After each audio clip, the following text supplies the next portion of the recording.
or whether more importantly that be the intersection of both of those things. That's what we expected to find. And it turned out we did find it, but it was not even close to being enough in and of itself.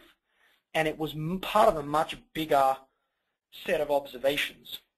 And so that kind of got us a little bit interested, and we found ourselves frustrated at one point in the research. But what was perhaps the most sort of shocking for us in this process, and I'm going to unpack now the major insight that came from this work and then the 4 sub-insights that sat under that, is that the most observable characteristic we found in the companies who had successfully won greater market share than perhaps their original size or perception or occupation of the market suggests that they should, was something that was which we're now calling observable self-determination. Now, I know that sounds like a really kind of consulting sort of thing, but I have to tell you, it took us 2 years to figure this out, and we fought it hammer, tooth, and nail at first for a bunch of reasons. Number one, it sounds soft and fluffy, right? Like, what on earth do we mean by self-determination at all, and how do you observe that